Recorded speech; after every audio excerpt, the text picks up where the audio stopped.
स्वागत छ भाइ भिनेरा नेपाल अनलाइन स्कुलमा। सो हामीहरूले योभन्दा पहिले प्रेसरसँग रिलेटेड न्युमेरिकल्सहरू थ्योरीहरू डिस्कस गरेका थियौँ। सो तपाईँहरूले पढ्नुपर्ने थ्योरीहरू हामीले लगभग सबै डिस्कस गरिसकेका छौँ। सो आज भने हामी न्युमेरिकल्सहरू डिस्कस गर्नेछौँ। हामीले लास्ट टाइम भनेका थियौँ हामीहरूले प्रेसरसँग रिलेटेड हामीले केही पनि न्युमेरिकल्स गरेका छैनौँ। सो आज भने हामी त्यही प्रेसरसँग रिलेटेड न्युमेरिकल्सहरू चाहिँ म्याक्सिमम डिस्कस गर्नेछौँ प्रेसर इन लिक्विडको लागि। जस्तै मैले एउटा फर्स्ट क्वेसन लिएको छु र क्वेसनले के भनेको छ फर्स्ट अफ अल त्यो बुझौँ है।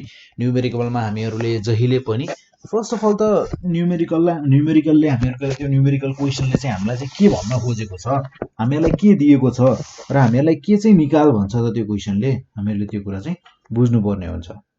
जस्तै यहाँ क्वेसनमा हेरौँ, हामीहरूलाई यहाँ क्वेसनमा भनेको छ what is so a water tank is filled with water up to the height of 4 meter. 4 मिटरको हाइटसम्म वाटर ट्याङ्कलाई भरियो भनेर भनेको छ। जस्तै हामीहरूको यो वाटर ट्याङ्क छ अरे, यसमा यो 4 मिटर छ अरे, ल यो यति चाहिँ 4 मिटरसम्म चाहिँ भरिएको छ यसरी भनेर भनेको छ। सो यसरी 4 मिटरसम्म भरिएको जुन ट्याङ्क छ यो ट्याङ्कमा हामीहरूले क्याल्कुलेट गर्नुपर्ने छ। Calculate the pressure given by the water. यो ट्याङ्कमा प्रेसर लागेको at the bottom of the tank, यो ट्याङ्कको बटममा प्रेसर कति लागेको छ हामीहरूले क्याल्कुलेट गर्नुपर्ने छ। सो हामीहरूलाई यहाँ दिएको छ गिभन भनेर दिएको छ र G = 10 metre per second square, density of water 1000 KG per cubic metre भनेर दिएको छ। यो कुरा हामीलाई नदिए पनि हामीले चाहिँ यो कुरा चाहिँ आफैले पनि थाहा पाउनुपर्ने हुन्छ, किनभने यो कन्स्टेन्ट भ्याल्युहरू हो। एक्सेलरेसन ड्यु टु ग्राभिटी चाहिँ कतै 9.8 पनि लेखिएको हुन्छ। सो हामीहरूको यस्तो कन्स्टेन्ट भ्याल्युहरू चाहिँ तपाईँहरूले थाहा हुनुपर्छ तपाईँहरूलाई। त्यसै गरी यहाँ density of water 1000 KG per cubic metre छ र त्यसै गरी यदि डेन्सिटी अफ वाटर हामीहरूलाई ग्राम पर क्युबिक सेन्टिमिटरमा पनि लेखिएको हुन सक्थ्यो। सो हामीहरूको यहाँ क्वेसनले भने अनुसार हामीलाई क्वेसनले के दिएको छ फर्स्ट अफ अल त्यो लेखौँ न त है। सो हामीहरूलाई यहाँ क्वेसनले दिएको छ here height of water tank, height of water tank र हाइट अफ वाटर ट्याङ्कलाई भने मैले सर्टकटमा एच छ हामीहरूको 4 मिटर। एच कति छ त हामीहरूको 4 मिटर। देन त्यसै गरी हामीहरूलाई अरू केही दिएको छ, यहाँ छ नि जी दिएको छ, डेन्सिटी अफ वाटर दिएको छ। So acceleration due to gravity, acceleration due to gravity g छ दिएको हामीहरूलाई 10 मिटर पर सेकेन्ड स्क्वायर र त्यसै गरी डेन्सिटी अफ वाटर दिएको छ हामीलाई, density of water rho. Density of water भनेको हामीहरूसँग छ 1000 KG per cubic metre. So 1000 KG per cubic metre हामीहरूलाई डेन्सिटी अफ वाटर पनि दिएको छ र हामीहरूसँग अब हामीले चाहिने के छ त योभन्दा बढी, के चाहिन्छ त योभन्दा बढी? मलाई लाग्दैन सायदै चाहिन्छ। So pressure at the bottom of the water tank भनेको हामीहरूको के हुने भयो त? So now we no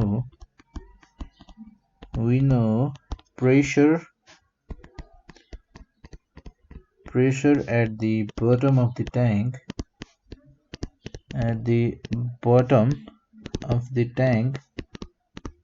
tank P is equals to rho GH हो कि न त? रो भनेको हामीहरूसँग छ 1000, G छ हामीहरूसँग 10 र H छ हामीहरूसँग 4। हामीहरूको मल्टिप्लाई गर्दा कति भन्ने भयो त? यो भन्ने भयो हामीहरूको 4 वटा 0, 4 × 40। सो हामीहरूको यो हुने भयो 40,000। सो 40,000 के मिटर क्युबिक मिटर के लेखौँ? प्रेसरको युनिट के हो? पास्कल। सो PA मैले के लेखेँ? PA लेखेँ। 40,000 पास्कल हामीहरूको वाटर ट्याङ्कको त्यो बटममा एकदमै तलपट्टि एकदमै त्यो बटममा लाग्ने प्रेसर भनेको त्यो पानीले लाग्ने प्रेसर कति रहेछ त 40,000 पास्कल रहेछ। सो हामीहरुको hence the pressure given by the water,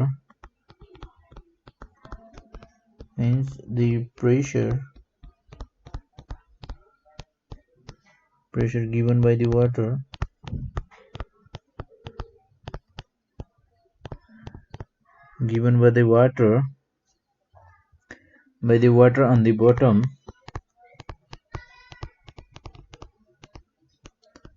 on the bottom of the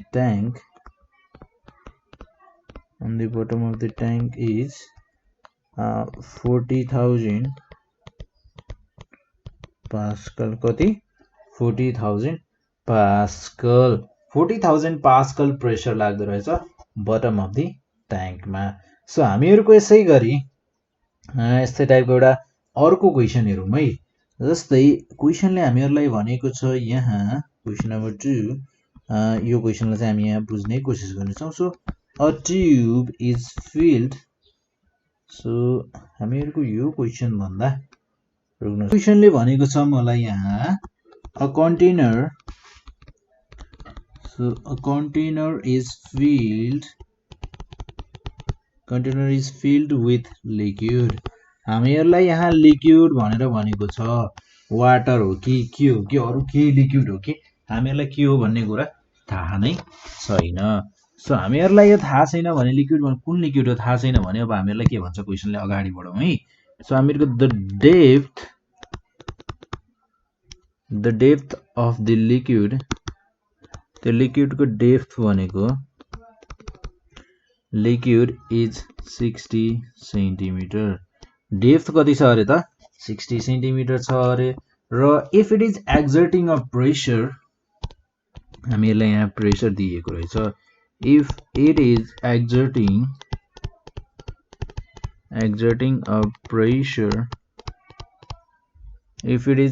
a pressure of 2000 Pascal, if it is exerting a 2000 Pascal, हामीहरुलाई भन्छ क्याल्कुलेट द डेन्सिटी। हामीहरुलाई के भन्छ त डेन्सिटी क्याल्कुलेट गर भन्छ, डेन्सिटी अफ द लिक्विड। हामीहरुलाई के भनेको छ त लिक्विडको डेन्सिटी क्याल्कुलेट गर भनेर भनेको छ। सो अब हामीहरुको यहाँ हामीहरुलाई दिएको छ, अरु हामीहरुलाई के दिएको छ त छैन। सो हामीहरुलाई यहाँ दिएको भनेको डेप्थ अफ द लिक्विड मात्र छ यहाँ। अब यहाँ हामीहरुको यदि वाटरको केस भइदिएको भए त लिक्विड हामीहरुको वाटर हो भनेर हामीहरुलाई थाहा हुन्थ्यो र हामीहरुलाई वाटरको डेन्सिटी पनि थाहा थियो। सो यदि अब बाइ चान्समा यदि हामीहरुलाई यस्तै क्वेशनमा find the density of water भनेको छ भने नि त्यतिखेर हामीले के एज्युम गर्नुपर्छ भने हामीहरुलाई वाटरको डेन्सिटी थाहा छैन भन्ने जस्तो एज्युम गरेर निकाल्नु पनि पर्ने हुन सक्छ। सो अब यो केसमा चाहिँ हामीहरुको के छ भने लिक्विडको कुरा गरेको छ, हामीहरुलाई डेन्सिटी चाहिँ थाहा छैन। अहिलेको केसमा लिक्विडको डेन्सिटी थाहा छैन। सो हामीहरुलाई लिक्विडको डेन्सिटी थाहा नभए पनि P = ρgh मा हामीहरुलाई g को भ्यालु त थाहा छ कि छैन त थाहा छ, 10 metre per second square. So हामीहरुले निकाल्नु पर्ने भनेको यहाँबाट रो इजिली क्याल्कुलेट गर्न सक्छौं। सो जस्तै फर्स्ट अफ अल हामीहरु यहाँ हामीहरुलाई गिभन के छ त्यो कुराहरु लेखौं। सो हियर हामीहरुलाई यहाँ दिएको भनेको depth of the liquid, depth of the liquid h हामीहरुसँग छ यहाँ 60 मिटर र त्यसपछि आएर हामीहरुको pressure due to liquid P भनेको हामीहरुसँग छ यहाँ 2000 पास्कल। प्रेसर भनेको 2000 पास्कल छ भने अब हामीहरुले यहाँ अर्को कुरा हामीलाई के पनि थाहा छ त एक्सेलरेसन ड्यू टु ग्राभिटी पनि थाहा छ। So acceleration due to gravity g को भ्यालु हामीहरुसँग छ 10 मिटर पर सेकेन्ड स्क्वायर र त्यसैगरी हामीहरुलाई अरु के थाहा छ त छैन। So now we know pressure of the liquid pressure मात्र लेखेला मैले pressure is equals to rho gh यसमा हामीहरुसँग प्रेशर छ 2000 पास्कल 2000 रो भनेको हामीहरुसँग थाहा छैन र g भनेको हामीहरुसँग छ 10 h भनेको हामीहरुसँग छ 60 सो देयरफोर हामीहरुको यहाँबाट हेर्दा रो भनेको कति हुने भयो रो भनेको 2000 divided by 10 into 60 so 0 0 0 0 cancel out 20 divided by 6 so 20 divided by 6 भनेको यसलाई हामी 2 3 जा 20 2 3 जा 6 to 10 by 3 गराउन सक्छौं सो यो 10 by 3 भनेको रो इज इक्वल्स टु कति हुने भयो त 10 by 3 भनेको कति हुन्छ सो 10 divided by 3 गर्दा हामीहरुको कति आयो त 3.33 सो 3.33 अब हामीहरुको युनिट के हुन्छ होला रो भनेको के हो डेन्सिटी अफ लिक्विड डेन्सिटी को युनिट के हुन्छ थाहा छ कि छैन त सो युनिट चाहिँ हामीहरुलाई थाहा हुनु पर्छ सो युनिट भनेको अब हामीहरुले यहाँ केजी मा लेख्ने कि स्ट्यान्डर्ड युनिट मा लेख्ने कि ग्राम मा लेख्ने त हामीहरुले यहाँ स्ट्यान्डर्ड मा लेख्छौं किनकि यहाँ मिटर सेकेन्ड पास्कल सबै स्ट्यान्डर्ड मा छ सो हामीहरुको युनिट भनेको 3.33 kg per cubic meter simple so हामीहरुको hence the required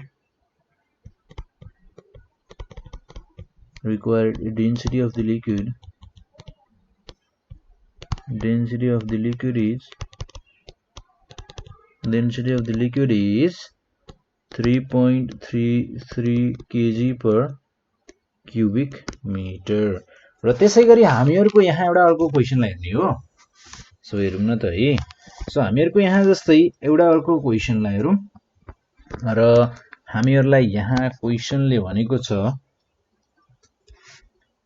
so जस्तै क्वेशन हामीहरुलाई एकदमै भन्दा पनि एकदमै इजी छ है सो हामीहरुको जस्तै क्वेशन छ a tube is filled with mercury up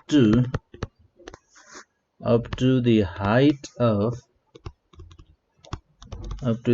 height of 50 centimeter calculate the pressure हामीहरुलाई के भन्छ त calculate the pressure exerted by the mercury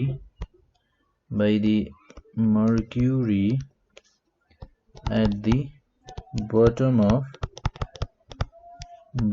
of the tube so मैले यो क्वेशनलाई यहाँ लिनुको पनि कारण छ है सो हामीहरुको यहाँ तपाईहरुले ध्यान दिएर हेर्नुभयो भने हाइट चाहिँ 50 सेन्टिमिटर दिएको छ यानी कि स्ट्यान्डर्ड युनिट छैन स्ट्यान्डर्ड भनेको त हामीहरुको मिटरमा हुन्थ्यो यदि स्ट्यान्डर्डमा दिएको भयो हैन सो यदि यो युनिट स्ट्यान्डर्डमा दिएको छैन भने के गर्ने त फर्स्ट अफ अल हामीले यो युनिटलाई चाहिँ स्ट्यान्डर्ड फर्ममा चाहिँ चेन्ज गर्नुपर्ने हुन्छ सो क्वेशनमा यति मात्र थोरै फरक भएको कारणले गर्दा नै मैले यो क्वेशनलाई लिएको हुँ सजिलो छ क्वेशन तर सो हामीहरुको यहाँ height of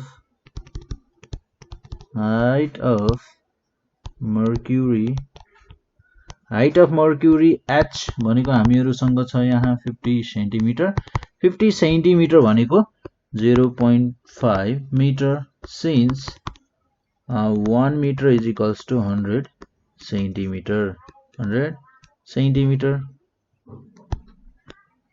1 meter is equals to 100 centimeter so हामीहरुसँग यहाँ अरु के छ हामीहरुसँग यहाँ डेन्सिटी अफ मर्क्युरी पनि छ डेन्सिटी अफ मर्क्युरी पनि याद गर्नु पर्यो है यो कुनै डेन्सिटी चाहिँ हामीहरुले याद गर्नै पर्छ किनकि यो स्ट्यान्डर्डहरु हो यिनीहरुलाई हामीलाई बुकमा दिएको जति चाहिँ याद गर्नु पर्यो सो डेन्सिटी अफ मर्क्युरी भनेको रो भनेको तपाईहरुले बुकमा हेर्नु भयो भने 13600 kg per cubic meter पाउन सक्नुहुन्छ र त्यसैगरी अर्को भनेको हामीहरुको छ acceleration due to gravity so acceleration due to gravity g भनेको हामीहरुसँग छ जी भनेको हामीहरुको हुन्छ 10 metre per second square so अब हामीहरुको यहाँ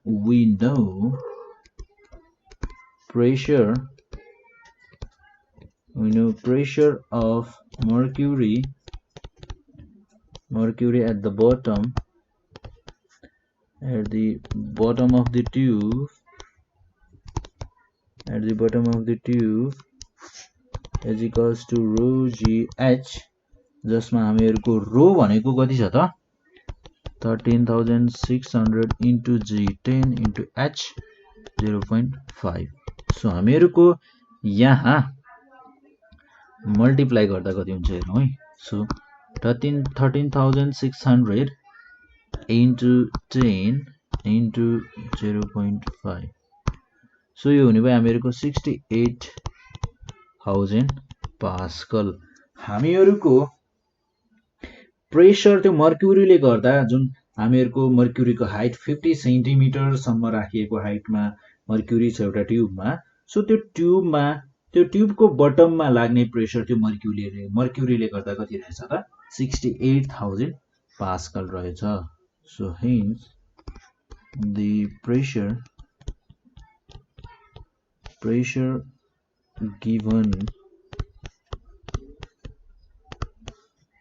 given by the mercury at the bottom of the tube is 68000 pascal so यसरी हामीहरुले इजिली क्याल्कुलेट गर्न सक्छौं सो अब तपाईहरुलाई क्वेशन्सहरु सोध्ने भनेको यस्तै नै हो अब जस्तै यहाँ प्रेशर दिएर हामीहरुको रो जीएच गरे मैले यो त हामीहरुको इजी टाइपको क्वेशन्स भयो यो भन्दा पहिले गरेको क्वेशन्समा हामीहरुको के थियो त हामीहरुलाई प्रेशर चाहिँ दिएको थियो क्या हामीहरुलाई प्रेशर चाहिँ बटममा लाग्ने प्रेशर चाहिँ यति छ ल अब क्याल्कुलेट गर्नुहोस् डेन्सिटी अफ लिक्विड चाहिँ कति होला र त्यसैगरी हामीलाई कहिलेकाहीँ सोध्न सक्छ रो र जी दिएर जी त दिनै परेन अलरेडी हुन्छ सो रो र प्रेशर अफ लिक्विड दिएर हामीहरुलाई हाइट चाहिँ कति हुन्छ होला त कति सम्म चाहिँ त्यो भरिएको छ त त्यो ट्याङ्कमा कतिको हाइट सम्म चाहिँ हामीहरुको लिक्विड भरिएको छ क्याल्कुलेट गरेर भनेर भन्न सक्छ सो हामीहरुले यसरी इजिली न्यूमेरिकल्सहरुलाई पनि सल्भ गर्न सक्छौं